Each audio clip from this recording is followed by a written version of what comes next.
व्याख्यानशलाकया चक्षुरुन्मिलितं येन तस्मै श्रीगुरुवे नमः।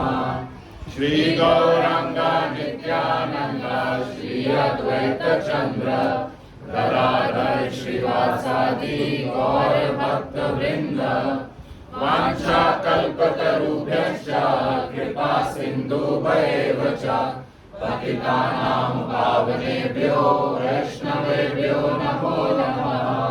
हरे कृष्णा कृष्णा कृष्णा हरे हरे, हरे रामो राम रामो हरे हरे।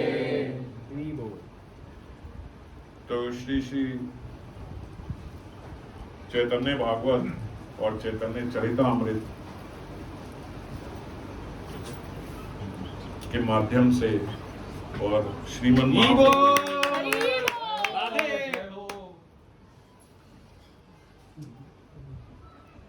महाप्रभु के साथ हम लोग भी दक्षिण भारत की यात्रा कर रहे हैं। पिछली बारी हमने चर्चा करी महाप्रभु तिरुपति बालाजी गए थे और तिरुपति बालाजी के बारे में हमने सब जानना सुना। और कहीं जब देखोगे तिरुपति बालाजी का तो बिल्कुल ऐसे ही तिरुपति बालाजी के मंदिर में भी आज भी ऐसी चमत्कार बोलना चाहता हूँ, लेकिन इसलिए नहीं बोल रहा कि ये कोई चमत्कार नहीं, क्योंकि भगवान स्वयं है। अगर मानते हैं भगवान स्वयं है तो फिर वो चमत्कार नहीं लगता। पर आजकल की दृष्टि से लोग उसको बोलते हैं कि काफ़ी चमत्कारी लीलाएं वहाँ पे होती हैं। जैसे जगन्नाथ जी में तो हम सब जानते ही हैं, जगन्नाथ मंदिर में जिस प्रकार से होती है, ऐसी तिरुपति बालाजी में भी होती है। पर अगर मूर्ति मानो तो चमत्कार दिखता है, और स्वयं भगवान मानो तो फिर क्या चमत्कार है, फिर तो स्वयं भगवान है ही। जैसे एक भगवान के भक्त तिरुपति जी के, उन्होंने वहाँ पे उन्हें भेजा गया था कि यहाँ पे तिरुपति जी के लिए आप ऐसी अवस्था कर दो एक कि वहीं का जो प्रसाद वगैरह है वो सब वहीं पे खेती बाड़ी ऐसी हो जाए, वहीं उगा करे, सब कुछ हो, और गौ इत्यादि सब वहीं रखा करे, वहीं चरे, और वहीं पे दुग्ध इत्यादि सब बाहर से ना आए, उधर से ही सब इंतजाम हो जाए, ऐसा करो। शायद रामानुजाचार्य के शिष्य थे तो उनको भेजा गया कि आप ऐसी व्यवस्था करो। उन्होंने बोलते, क्योंकि अब वो पहाड़ी है, वहाँ पे तिरुमल पर्वत है, हमने सुना, तो पहाड़ी में इस प्रकार की अवस्था अरेंजमेंट करना बड़ा मुश्किल होता है। लेकिन वो गए और अपनी पत्नी के साथ अपने गुरु आज्ञा से गए। तो बोलते भगवान भी जैसे मानो उनकी एक परीक्षा लेने के लिए, क्योंकि बहुत अच्छे सद्भक्त थे, तो वो वहाँ पे गए ये सब अरेंजमेंट करने के लिए भगवान तिरुपति जी के लिए। और जब वो कहते वहाँ कर रहे थे तो बड़ा हार्ड है ये सब, ऐसे पहाड़ी में एकदम ये सब खेती करना, ये सब करना। और उनकी जो पत्नी है वो भी उस समय गर्भवती थी, उनकी पत्नी, तो सुना हुआ है। तो उनकी गर्भवती पत्नी और वो मिल के दोनों कर रहे थे, और वो किसी का सहयोग लेने को तैयार नहीं थे। वो बोले थे हम अपने आप करेंगे, हमें गुरु आज्ञा हुई है, हम ही करेंगे ये सब।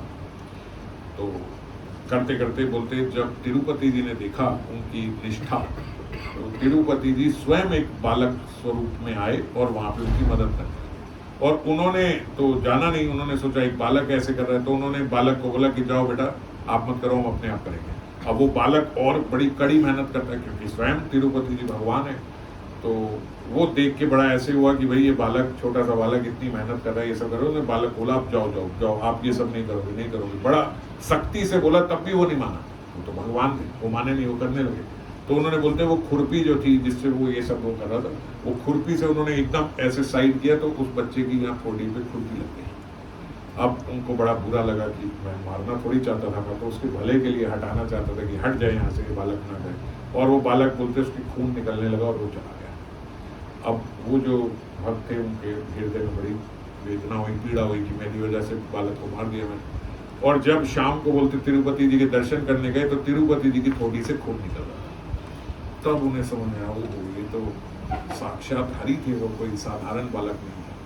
तो उन्हें ही फिर स्वप्नादेश हुआ कि मेरे वहाँ पे चंदन लगाओ आप, तो वो हट जाएगा, वो जख्म भर जाएगा। तो वहाँ पे उन्होंने उनको विग्रह स्वरूप में ही चंदन लगाया, और तब से लेके बोलते आज तक रोज तिरुपति जी को यहाँ चंदन लगाया जाता है। तो अगर आप देखोगे तो यहाँ उनके चंदन लगा होता है।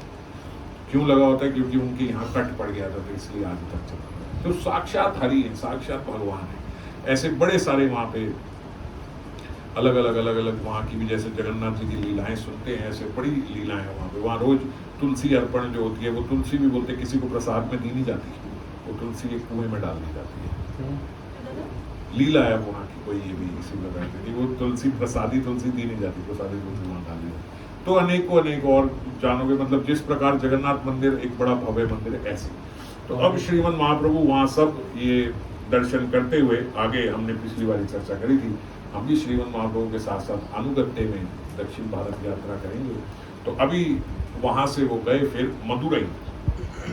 ये चैतन्य भागवत में इतने विस्तार में विवरण नहीं है, चैतन्य चरितामृत में थोड़ा, और फिर दूसरा और साथ में सहयोग से पता लगता है। चैतन्य भागवत में उन्होंने इसलिए नहीं किया कि चैतन्य चरितामृत में ऑलरेडी कर दिया है दक्षिण भारत का, तो यहाँ चैतन्य चरितामृत में इसलिए किया क्योंकि चैतन्य भागवत में इसका नहीं था, ऐसा समझो, क्योंकि चैतन्य भागवत पहले किया। तो चरितामृत में उन्होंने वो विवरण किए जो चैतन्य भागवत में रह गए। तो चैतन्य भागवत में दक्षिण भारत का कोई ज्यादा विवरण नहीं है। तो इसलिए अभी ये वाला जो हम दक्षिण भारत की यात्रा है श्रीमन महाप्रभु की, इसको हम चैतन्य चरितामृत के माध्यम से पूरी करेंगे। तो मदुरई जो है ये अभी तमिलनाडु में, ये मदुरई जो है इसको दक्षिण भारत की मथुराई बोला जाता है एक प्रकार। बड़े सारे मंदिर है वहाँ पे मदुरई में, और बहुत भव्य मंदिर है। तो श्रीमन महाप्रभु जहाँ गए वो मंदिर का नाम है मीनाक्षी सुंदरेश्वर मंदिर है। आप गए हो? तो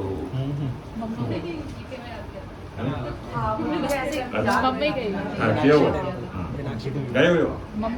बहुत भव्य मंदिर है, बहुत, मतलब लगभग 14-15 एकड़ में मंदिर है।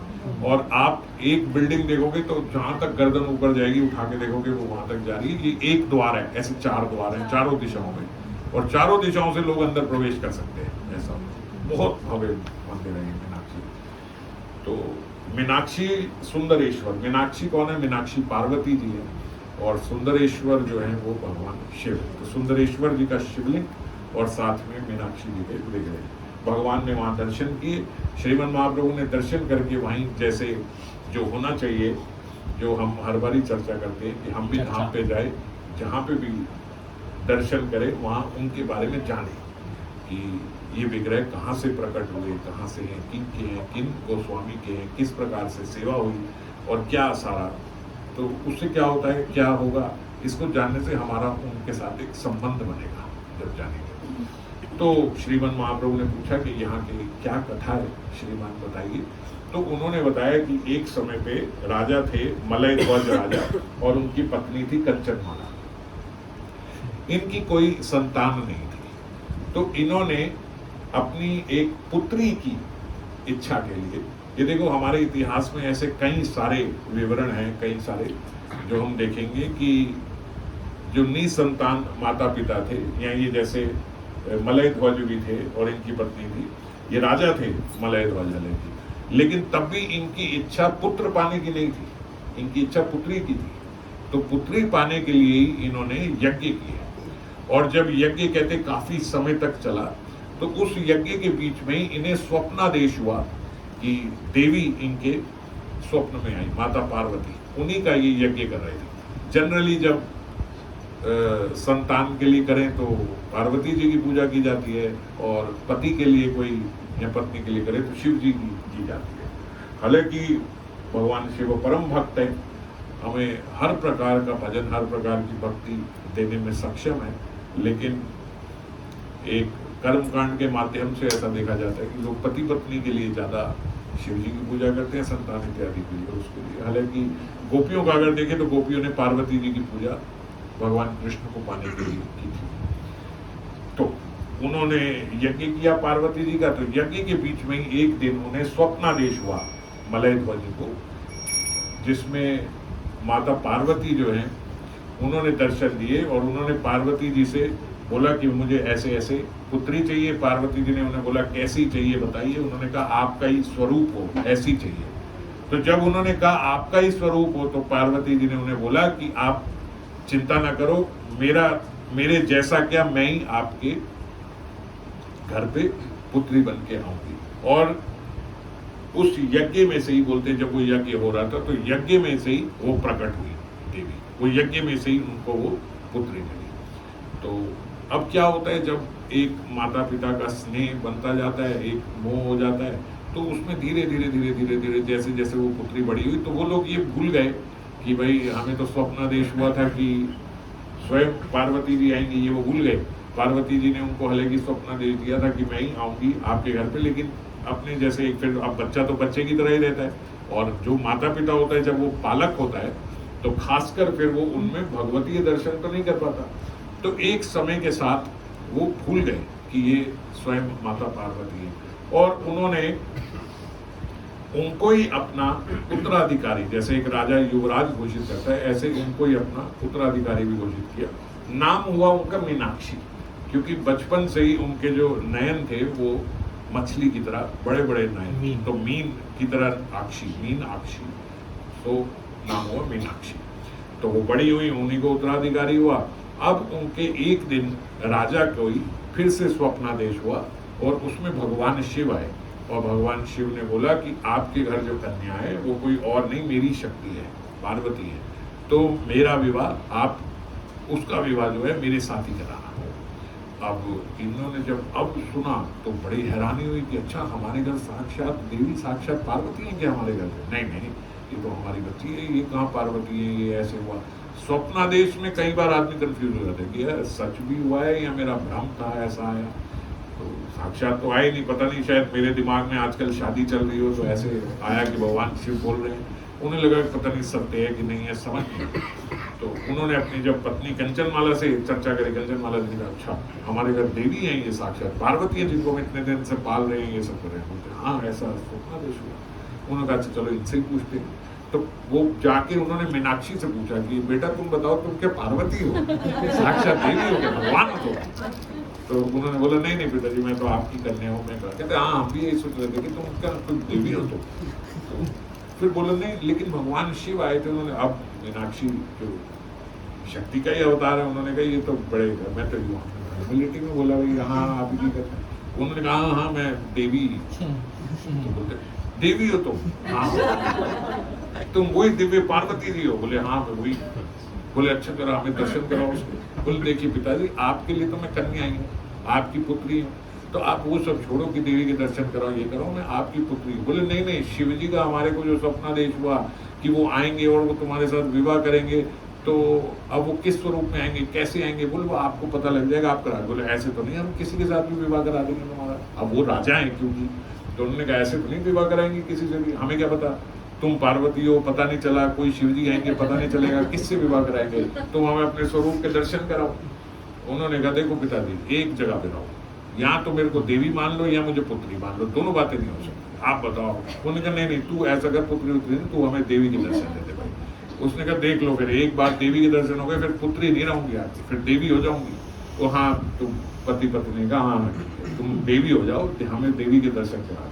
अब साक्षात पार्वती जी के दर्शन होने, वो शिव जी से कहा हमें वही दर्शन करना है भाई, अगर तुम देवी हो तुम देवी हो जाओ। उसी समय बोलते मीनाक्षी जो है वो विग्रह स्वरूप में परिवर्तित हो गई। अभी जो मीनाक्षी जी के जो दर्शन होते हैं ये वही मीनाक्षी, वो एकदम से विग्रह बन गई और विग्रह स्वरूप में उन्होंने उनको दर्शन दिए। विग्रह भी बन गई और विग्रह से ही उन्होंने अपने स्वरूप के दर्शन कराए उन्हें पार्वती जी।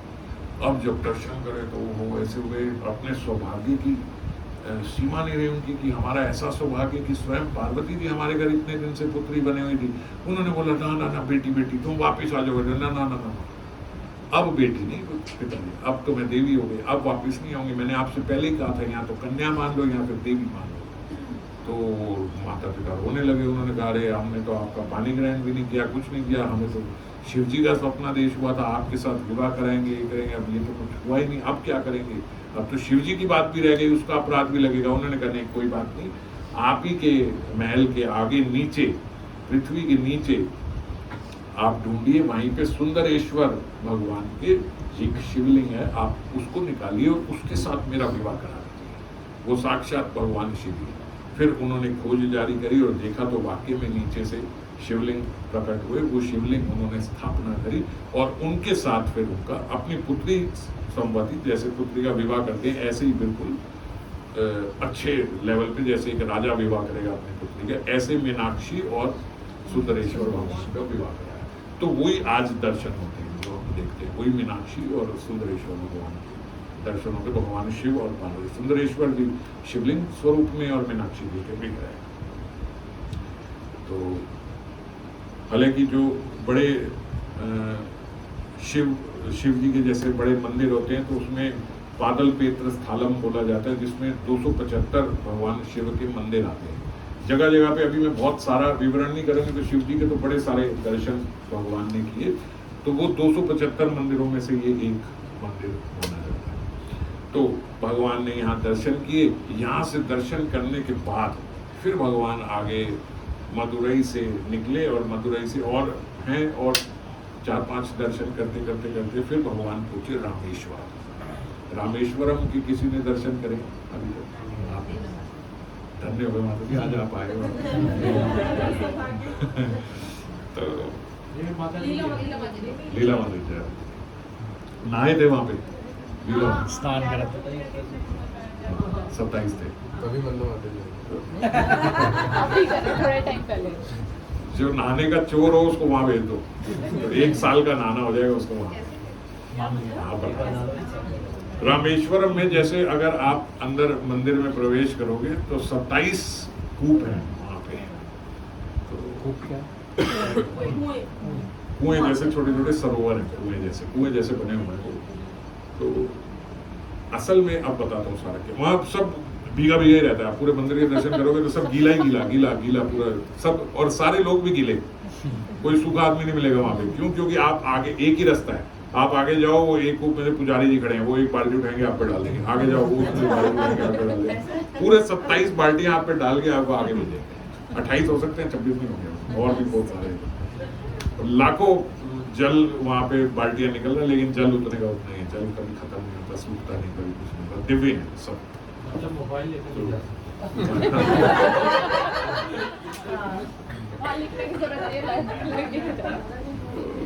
तो इस प्रकार से, और सब लोग अब बोलते हैं अब व्यवस्था होगी वहाँ कपड़े वपड़े बदलने की, नहीं तो सब ऐसे ही वहाँ गीले गीले दर्शन होते हैं, गीले और आप पे इतना जल डलेगा, लेकिन आप जाके रामेश्वर में जल नहीं चढ़ा सकते। अगर आप गंगा जल इत्यादि लोग जैसे लेके जाते हैं वहाँ चढ़ाने के लिए, तो अगर आप वो लेके आप पुजारी जी को दोगे, पुजारी जी जल चढ़ाएंगे। वहाँ पर्यटक को या सब दर्शनार्थी को वो नहीं है कि आप जाके जल चढ़ाओ, बल्कि आप पे जल चढ़ाया जाता है, आपका 27 बार अभिषेक होगा पहले। जगह जगह एक एक कूप पे लिखा हुआ है गंगा, यमुना, ये नर्मदा, ये वो सब सारे पवित्र नदियाँ वहाँ पे प्रकट हुई हुई है। ऐसा नहीं है कि बाद में लेबलिंग कर दी कि भाई चलो, साक्षात प्रकट हुई है वहाँ पे सब। तो वहाँ पे जाके भी श्रीमद महाप्रभु ने, सब जानते हैं लेकिन हर जगह जाके वहाँ से कथा सबकी करते हैं, और उन्हीं के माध्यम से, उन्हीं के अनुगत्य में हम लोग भी उनके बारे में जानेंगे। तो रामेश्वर गए, तो रामेश्वर में बताया यहाँ पे भगवान राम जब आए और भगवान राम जब माता सीता की खोज कर रहे थे, तो सेतु बनाने से पहले वहाँ पे बोलते अगस्त्य ऋषि भी वहाँ प्रकट हुए, और अगस्त्य ऋषि ने भगवान श्री राम से प्रार्थना करी कि आप यहाँ पे शिव जी की अर्चना करके फिर यहाँ से चलिए। क्यों? क्योंकि अब भगवान राम को तो कोई जरूरत नहीं है, साक्षात भगवान है, लेकिन शिव जी जो है वो गुरु स्वरूप है। भगवान शिव जो है वो गुरु का प्रतीक है, भगवान शिव। तो इसीलिए, और जो रावण है वो अनर्थ, रावण जो है वो अविद्या, मोह, इसका प्रतीक है। तो अविद्या और मोह को हटाने के लिए गुरु की परम आवश्यकता, गुरु के प्रताप की, गुरु के आशीर्वाद की पड़ती है। तो इसीलिए एक संदेश देने के लिए भगवान श्री राम ने वहां पे शिवलिंग की स्थापना की। तो अगस्त्य ऋषि ने बोला कि आप यहाँ पे शिव अर्चना कीजिए और फिर यहाँ से आगे प्रस्थान कीजिए। भाई अब आप सेतु बना के आगे जा रहे हैं तो शिव अर्चना कीजिए। अब शिव अर्चना करने लगे तो उन्होंने हनुमान जी को बोला कि हनुमान जी आप जाइए, आप भगवान शिव का एक लिंग लेके आइए और कहीं से दिव्य लिंग लेके आइए जिसकी हम अर्चना कर सके। तो अब हनुमान जी ने कहा कि अगर स्वयं भगवान श्री राम शिवलिंग की स्थापना करेंगे तो कहीं ऐसे वैसे तो शिवलिंग होना नहीं चाहिए। अब हनुमान जी तो आपको पता है, जब हनुमान जी कोई कार्य करने में आए तो फिर छोटा काम तो वो करते नहीं। एक बार एक वो भक्तमाल में भी हमने संत की कथा पढ़ी थी ना, तो जिनको की भाभी ने निकाल दिया था, जो बोलते थे कि राम देखेंगे उन्होंने कहा जब मर जाएगा तो कौन देखेगा, संस्कार कौन करेगा, उन्होंने कहा राम जी करेंगे। बिंदु जी, हाँ, बिंदु। तो वो गए वन में, उन्होंने कहा राम जी करेंगे भैया संस्कार, वो मर गए। अब जब मर गए तो राम जी तो अपना तैयार हो गए, चलो भाई इसका संस्कार करना है नीचे। हनुमान जी ने कहा आप कहाँ जा रहे हो संस्कार करने? बोले नहीं, वो आजीवन बोलता रहा कि राम जी मेरा संस्कार है, क्योंकि ऐसे भक्त को तो मैं कोई छोड़ नहीं सकता। हनुमान जी ने कहा मैं हूं ना, आप क्यों जाते हो, मैं जाके संस्कार करूंगा। हनुमान जी ने जाके संस्कार किया। बोलते तो अब जब हनुमान जी संस्कार करेंगे तो सारे जितने पवित्रों की नदियां थी सब थी, सभी वहां पे इकट्ठी कर दी, सबकी रज ला के सब ऐसे, और इस प्रकार संस्कार किया हनुमान जी ने कि बोलते उनके धुआं, उनकी चिता का धुआं भी जिस प्रेत को भी लग गया वो भी मुक्त हो गए, प्रेते में मुक्त हो गए उनके धुआं से। एक प्रेत रह गई थी, वो घूमने गई थी इधर उधर, वो वापस आई, उसने कहा कोई राय नहीं, कोई प्रेत नहीं बची, कुछ नहीं बचा, मेरे सारे साथी चले गए, क्या हो गया भाई? एक ऋषि बैठे थे, उनको पूछा भाई क्या हुआ यहाँ पे, सब सारी भूत प्रेत सब गायब हो गए। बोले ऐसे ऐसे हुआ था भाई, उसके धुएं से जिसमें हुआ। कहाँ है? बोले अब तो सब खत्म, जो राख वाख थी वो भी लपेट ली सब ऋषियों ने, क्योंकि ऐसे सिर थे वो, और थे कुछ नहीं, बस एक विश्वास था कि बस राम जी देखेंगे ऐसे। अब वो प्रेत जो रह गई थी, बोलते वो जहाँ चिता जली थी, जहाँ से राख तक खत्म हो गई थी, उस भूमि में जाके लोटपोट हुए, तो वहीं से उनका मुक्ति हो गई, कल्याण हो गया। क्यों? क्योंकि हनुमान जी स्वयं आगे जिसका संस्कार करेंगे विधिवत, तो कैसे नहीं उसका होगा, और खास कर फिर उनका ऐसी श्रद्धा भी थी उस भक्त की। तो अब यहाँ पे हनुमान जी ने कहा भाई शिवलिंग लेके आना है, और भगवान राम जिनकी सेवा अर्चना करेंगे तो साधारण शिवलिंग नहीं होना चाहिए। कहाँ जाए हनुमान जी, कहाँ जाएंगे? वो शिव जी के पास पहुंचे, साक्षात शिव जी के हृदय से ही शिवलिंग निकलेगा तो ही लेके आऊंगा। अब वहां गए तो भगवान शिव तो हमेशा समाधि में रहते हैं, भगवान शिव नाम की समाधि में, वो अपना समाधि में बैठे थे, और समाधि में बैठे बैठे बोलते धीमे धीमे वह नाम चल रहा था, शिव जी नाम ले रहे थे, नाम लेते लेते समाधि में थे। जब नाम हनुमान जी ने सुना, वो हनुमान जी की भी समाधि लग गई, वहां पे नाम से उनकी भी लग जाती थी, वो दोनों समाधि में लग गए। अब यहाँ राम जी इंतजार करें कि भैया शिवलिंग आएगा तो अर्चना करेंगे। थोड़े दिन बाद एक आध दिन हुआ, अगस्त्य जी ने कहा महाराज पूजा अर्चना जब चालू करो, उन्होंने कहा किनकी करें, यहाँ तो शिवलिंग भी नहीं है और कराने वाले भी नहीं है। बोले कराने वाले बताओ आपको कौन चाहिए? तो राम जी ने कहा देखो वो तो आप ऋषिवर हो, लेकिन मेरे हृदय में ऐसी एक इच्छा है कि जो सबसे बड़ा शैव्य हो। शैव्य मतलब जो शिव जी के भक्त है, जैसे हमें बोले जाते हैं वैष्णव, भगवान के भक्तों को वैष्णव, तो ऐसे शिव जी के जो भक्त हैं वो शैव्य, और माता रानी के जो भक्त हैं उनको शाक्त। ये तीन प्रकार के शाक्त, शक्ति के भक्त है ना, वो शाक्त होते हैं, शैव्य होते हैं, और ये वैष्णव। हाँ, शाक्त से मिले थे काली माता के। तो राम जी ने कहा भाई जो सबसे नंबर 1 मतलब सबसे उच्च शैव जो हो, हम मेरी इच्छा है कि वो हमारी यहाँ पे अर्चना करें हमारी तरफ से। पुरोहित कौन होते हैं? जो करते हैं, और जजमान कौन होते हैं? जो कराते हैं। तो राम जी जजमान और पुरोहित ढूंढ रहे हैं वो कि जो करे, अर्चना करे। तो राम जी ने कहा भाई सबसे ऊंचा कौन से है? अगस्त्य जी आप बताओ। अगस्त्य जी ने कहा भाई बोलूं? बोले आप बुला नहीं पाओगे, बोले आप बोलो जो सबसे बड़े होंगे, प्रयास करेंगे। बोले सबसे बड़े शैव है तो फिर रावण। रावण से बड़ा कोई शिव जी का भक्त नहीं है। अगर अर्चना होगी तो फिर तो देखो फिर रावण को बोला पड़ेगा। भगवान ने कहा कोई बात नहीं, रावण से पूछ लेते हैं भाई, तो आके करेगा क्या? सुग्रीव जी ने कहा राम क्या बात कर रहे हो, रावण थोड़ी करेगा, आप ये शिव जी की स्थापना क्यों कर रहे हो? रावण को हराने के लिए, और कराओगे किससे? रावण से। आ रहे हो यहाँ पे रावण, कोई बात नहीं, पूछ ही तो रहे हैं, मना कर दिया ज्यादा से ज्यादा, क्या हो गया भाई? फिर दूसरे नंबर का ढूंढेंगे कौन? अभी जब पता लग गया कि ये पहले नंबर के शिव भक्त हैं तो फिर दूसरी के पास चलेंगे। कौन जाएगा? तो जामवंत जी ने कहा आप मेरे को आज्ञा दो, मैं जाता हूँ। तो सबसे वृद्ध और समझदार तो जामवंत जी। तो भगवान ने कहा ठीक है भाई, हनुमान जी तो गए हुए शिवलिंग लेने, नहीं तो हनुमान जी जाते, हनुमान जी शिवलिंग लेने, आप लेके आओ, जब तक आप आओगे कुछ करोगे हो सकता तब तक हनुमान जी भी आ जाए। जामवंत भी बोलते छलांग लगा के, अभी सेतु नहीं बना, ये जामवंत भी पहुंच गए थे छलांग लगा के, जामवंत जी लंका पहुंच गए। अब जब जामवंत जी लंका पहुंचे, हनुमान जी को तो बड़ी सारी रुकावटें आई थी जब लंका गए थे, ये आ रहा है, वो आ रहा है, ये असुर वो असुर, मारने के लिए मेघनाथ आ गए, ये आ गए, अक्षय कुमार आ गया वहां पे, उधर रावण का बेटा था, तो सबको मार, एक आध बेटे को तो मार भी लिया उन्होंने हनुमान जी ने। तो अब जब जामवंत जी गए तो हनुमान जी पूरा मजा चखा चुके थे, एक बार लंका पूरी जल चुकी थी। उन्होंने कहा राम जी का दूत आया, सब साइड हो गए, भैया रावण के पास ले जाओ सीधा, अब कोई छेड़ा खाने की। रावण के पास गए, रावण ने भी बोलते भाई सर, जामवंत जी को बैठाया, बोला आपकी मांगे। तो जामवंत जी ने बोला भाई देखो बात थोड़ी आराम से समझने वाली है, टेढ़ी है।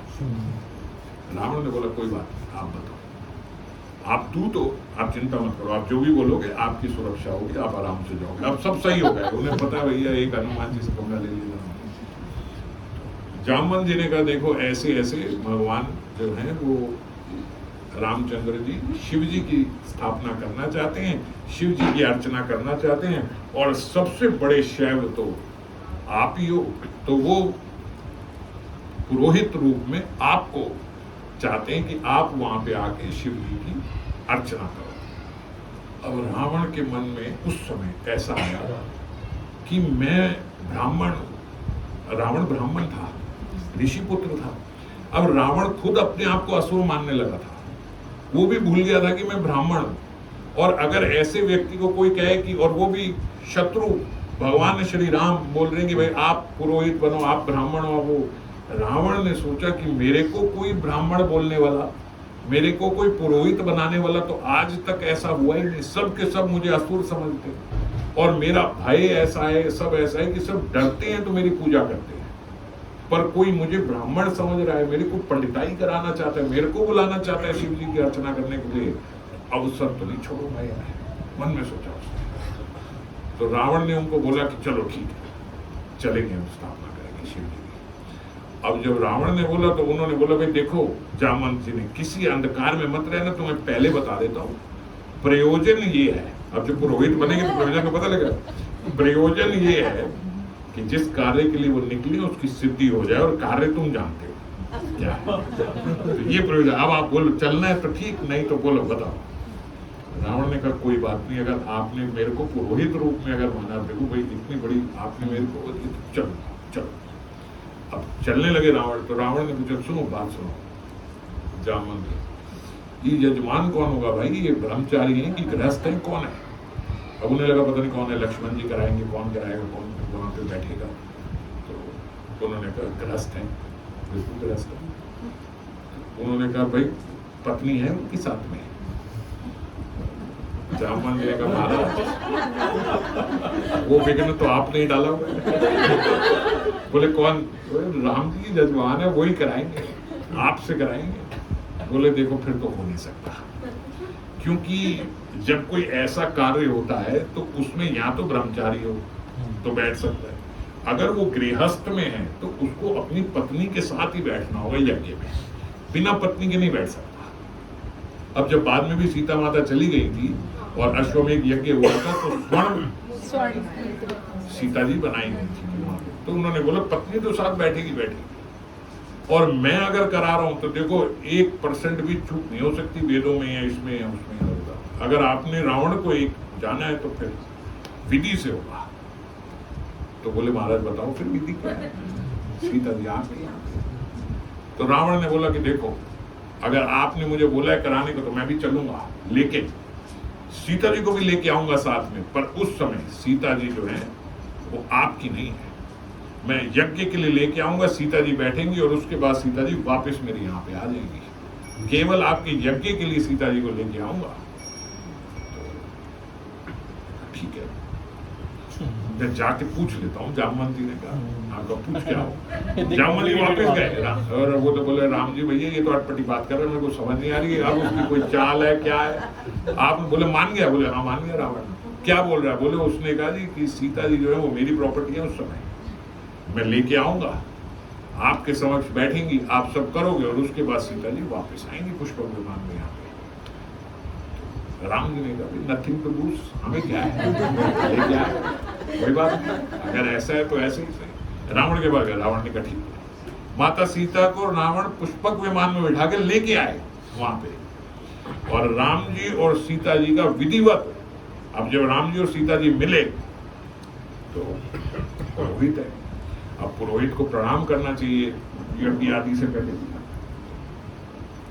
प्रणाम किया, सब किया। माता सीता ने, राम जी ने सब रावण को प्रणाम किया, रावण ने भी आशीर्वाद दिया। अब रावण ने कहा कि हाँ जी बताओ, तो उन्होंने कहा ऐसे ऐसे हम शिव अर्चना करना चाहते हैं। शिवलिंग का हनुमान जी अभी तक नहीं आए। उन्होंने कहा शिवलिंग कहाँ है, बोले हनुमान जी गए हुए हैं, वो तो आए नहीं। रावण ने अपना वो खोला पर्चा जिसमें सब योग इत्यादि ये सब लिखे होते हैं, कौन सा नक्षत्र किस समय कहाँ पे है। वो खोला तो उसने कहा भाई पत्रा जो होता है, उसने पत्रा खोल के बताया कि देखो अभी कुछ क्षण बाद ही एक ऐसा योग है कि उस योग में अगर अर्चना की जाए, यज्ञ किया जाए, तो जो आपकी सिद्धि है वो पूर्ण रूप से होगी ही होगी। ऐसा हो नहीं सकता कि वो सिद्धि आपकी पूरी ना हो, तो अभी करना चाहिए। अब रावण भी पक्का था, देखो अपने उसमें कोई उसने गलत बात नहीं कहा, देख अभी होनी चाहिए। उन्होंने कहा अब शिवलिंग नहीं है तो क्या करें, बोले शिवलिंग कोई ऐसी जरूरत नहीं है कि कोई बड़ा स्फटिक का होना चाहिए, ऐसा होना चाहिए, ये होना चाहिए, आप यहाँ से बालूका से ही बना सकते। तो बोलते माता सीता ने उसी समय फिर बालूका से ही, वहीं की समुद्र की रेत से ही शिवलिंग बनाए और उस शिवलिंग की फिर स्थापना करी वहीं पे बालूका की, और फिर रावण ने अर्चना उसी समय प्रारंभ कर दी। उन्होंने कहा यही योग है, इस योग में आपकी सिद्धि होगी जो आप कर रहे हैं। सब कुछ किया, सारी विधिवत सब पूजा अर्चना सब हुई। अब जब सारी अर्चना हो गई तो उन्होंने, अब बनता है कि भाई उन्होंने कहा अब आप शिव जी का जो ये सारी हमारा यज्ञ था ये पूरा हुआ, अब आप जो है, राम जी ने बोला अब आप इनकी प्राण प्रतिष्ठा इत्यादि सब पूर्ण माने कि भाई अब हो गया, पूर्ण आहुति दे दें आप। तो उन्होंने कहा पूर्ण आहुति से पहले रावण करा रहा है। रावण जब करा रहा था तब भी राम जी बोलते, बड़े हैरान हो गए थे राम जी उनके मंत्र इत्यादि सुन के कि भैया जो आदमी ये काम करता हो उसको तो सब मंत्र याद होते हैं, और उसकी जो अब जैसे हम भी कभी संस्कृत का श्लोक बोले तो इधर उधर हो जाते हैं। वो तो अच्छा है कि सुनने वाले को ज्यादा पता नहीं है तो पता भी नहीं लगता। कोई ऐसा बैठ जाए जिसको सब पता है, वो बोले महाराज आपकी वोकैबुलरी इधर उधर हो गई है, आप इंग्लिश में श्लोक पढ़ के हिंदी में सुना रहे हो। तो बोलते हैं अशोक को अशोका, और ये चोला डायनेस्टी, चोल राज लोग नहीं पता, नहीं पता। अब राम जी को तो सब पता है, और वो रावण को देख रहे हैं कि ये तो एक से बिल्कुल। और रावण बोलते उस समय जो मंत्र बोलता था वो कहीं तो अपने से बनाए हुए मंत्र ऐसे बना के बोलता था कि वो भी परफेक्ट होते थे वो क्या बोले। राम जी ने कहा भाई है तो पक्का बात है, कोई गलत नहीं है, अगर ये एक नंबर इसको दिया गया शायद। तो खैर सब हो गई। उन्होंने कहा आप पूर्ण आहुति बोलते, रावण ने अगर करी है तो पूर्ण आहुति महाराज तभी मानी जाएगी जब भगवान शिव स्वयं प्रकट हो यहाँ से। ऐसे शिवलिंग नहीं कि बस शिवलिंग है और आपने मान लिया कि शिव है, भगवान शिव स्वयं प्रकट होंगे। आप मेरी तरफ से तो पूजा हो गई, अब आप अपनी तरफ से आप जो यजमान है वो पूजा करें। तो बोलते राम जी और सीता जी ने जब हाथ जोड़े तो साक्षात भगवान शिव प्रकट हो गए उस शिवलिंग में, और प्रकट होके उन्होंने उनको आशीर्वाद दिया। उन्होंने कहा कि जो हमारी ये संकल्प है ये संपूर्ण हो। उन्होंने कहा अब रावण ने कहा अब आप इस शिवलिंग का नामकरण कीजिए। उन्होंने कहा भाई ये तो राम जी के जो ईश्वर हैं, रामस्य ईश्वर स रामेश्वर, इनका नाम होगा रामेश्वर। भगवान शिव वहीं थे। भगवान शिव ने कहा नहीं नहीं नहीं, ये बात नहीं है राम, आप ऐसे नहीं बोलो श्री राम। राम ईश्वर अस्य रामेश्वर, राम जिसके ईश्वर है वो रामेश्वर। राम जी ने क्या कहा, राम के जो ईश्वर है वो रामेश्वर है। शिव जी कहते नहीं नहीं, राम जी जिसके ईश्वर है वो रामेश्वर, सो रामेश्वर। ब्रह्मा जी भी वहां पे आए हुए थे, पूजा अर्चना जब हो रही थी। रावण ने बोली भाई देखो ऐसा ही तुम दोनों का आपस का मामला है, लेकिन मेरे को पूजा कराने के लिए एक बात बताओ कि राम जी के ईश्वर की राम के वो ईश्वर कौन रामेश्वर? अर्थ भी पूरा होना चाहिए भाई, जो आपने शिवलिंग का नाम बोला। ब्रह्मा जी को सबने बोला ब्रह्मा जी आपने तो सब सृष्टि के आप पिताजी हो, बताओ क्या है? तो ब्रह्मा जी ने बोलते यो रामा स ईश्वर, भैया जो राम है वही ईश्वर है, ये राम ही शिव बन के यहाँ प्रकट हुए, तो दोनों में कोई भेद नहीं। तो यो रामा स ईश्वर सो रमेश्वर, सब सहमति हो गई। भगवान राम भी खुश हुए, शिव जी भी खुश हुए, रावण भी खुश हो गया। अब अर्चना इत्यादि सब पूरी हुई, पूर्ण होती हुई। अब भगवान राम ने जामवंत जी को बुलाया और कान में कुछ बोला। जामवंत जी ने कहा भाई देख लो भगवान आप बहुत आगे बढ़ते जा रहे हो, इतना नहीं हो पाएगा। रावण ने सुना, रावण ने कहा अगर कोई संशय हो आप मेरे से बताइए। जामवंत जी बोले कि राम जी बोल रहे हैं कि आपने अब ये सारी कराई है अर्चना, तो दक्षिणा तो देंगे, तो दक्षिणा जो आप बोलोगे वो ये देंगे। सुग्रीव बीच में आ गया, सुग्रीव ने कहा क्या कर रहे हो, सारा काम खेल अभी खत्म कर दोगे, ये किसके लिए कर रहे हो? सब कर रहे हो भैया, सीता जी पे तो वो वैसे मोहित है, वो सीता जी को लेके गया हुआ है, सबको कराओ, आपने कह दिया मांग लो, अब तो लीगल हो गया उसके लिए। राम जी ने कहा नहीं, देखो उन्होंने जब ये कराई है पूजा तो पूरा देख के अपना पत्रा की आपकी स्थिति वो कहीं बेईमानी नहीं करी, पत्रा देख के ईमानदारी से उन्होंने करी है कि इस समय आपकी स्थिति होगी, इसी समय करना चाहिए। वैसे जब रावण ने अपना पुरोहित बना पूरा ठीक से किया है, तो हम भी कोई छोटे यजमान नहीं रहेंगे, फिर हम भी जो वो बोलेगा वो देंगे, ठीक है। तो उन्होंने रावण के समझ बोला रावण आप मांगिए, जो आप बोलोगे वो आपको मिलेगा। अब सारी सेना वगैरह जो है सब ऐसे बैठी है कि भैया फाइनल मैच लास्ट बॉल, अब क्या होगा, इधर की उधर क्या होगा। लेकिन रावण जो है, रावण ने ये नहीं माना। रावण ने बोला कि भगवान श्री राम, भगवान नहीं बोलते थे, श्री राम अगर आप कुछ देना चाहते हो तो ये देना कि ये समुद्र पार करने के लिए, विजय पाने के लिए आपकी जो योजना थी, आपका जो संकल्प था, वो पूर्ण रूप से मैंने ईमानदारी से सब किया।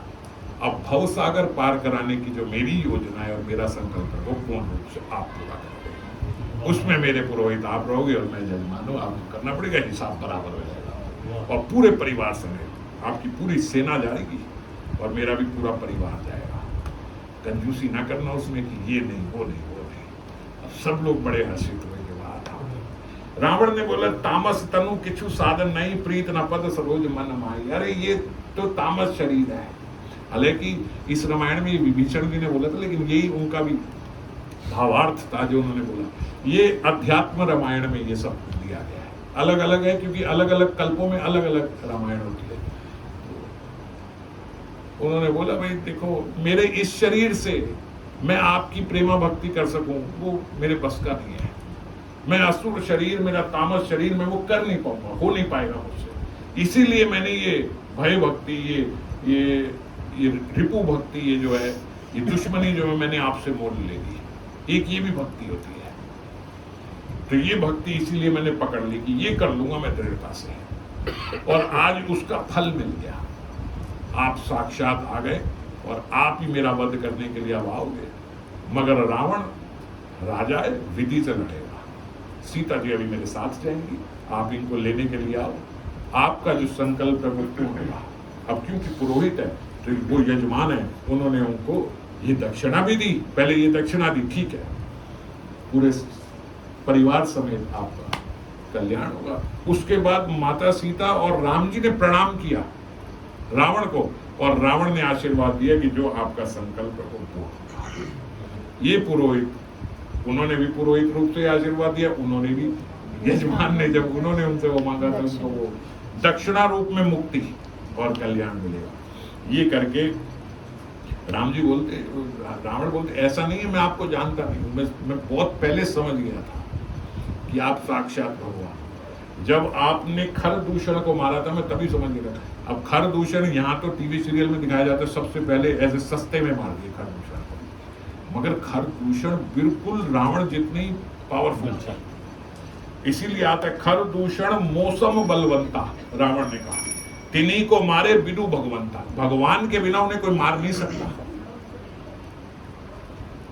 भगवान के बिना खर दूषण को कोई मार नहीं सकता था, वो रावण के जितना था। इसीलिए उन्होंने बोला खर दूषण मौसम बलवंता है, ये मेरे समान ही है, वो मेरे समान बलवान थे। जब आपने खरदूषण को मारा था मैं तभी समझ गया था ये साक्षात भगवान है, और मैं तभी समझ गया था अब मेरा कल्याण भी हो जाएगा। इसीलिए मैंने आपसे बैर भक्ति ले ली।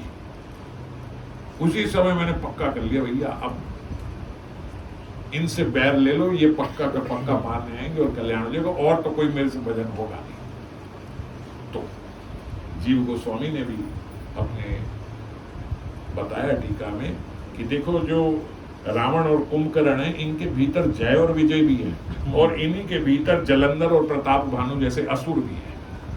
तो जब भगवान इनका उद्धार करते हैं, जब भगवान इनका वध करते हैं, तो जय और विजय तो निकल के वापस, जय और विजय भी इनके भीतर है, तभी भगवान को वो युद्ध का आनंद दे पाते हैं। वो बोलते हैं भगवान के युद्ध करने का मन हुआ तो ये लीला हो गई। तो जय और विजय ही उनको, उनके पार्षद ही उनको वो आनंद दे पाते हैं, और जो जलंधर और प्रताप भानु जैसे जो असुर हैं उनको बोलते हैं मोक्ष प्राप्त हो जाता है, और जय विजय अपनी सेवा में नियुक्त हो जाते हैं। इनके भीतर ही दोनों तत्व रावण के भीतर। ये सब हुआ, रावण पुष्पक विमान लेके सीता जी को वापस लेके चले गए।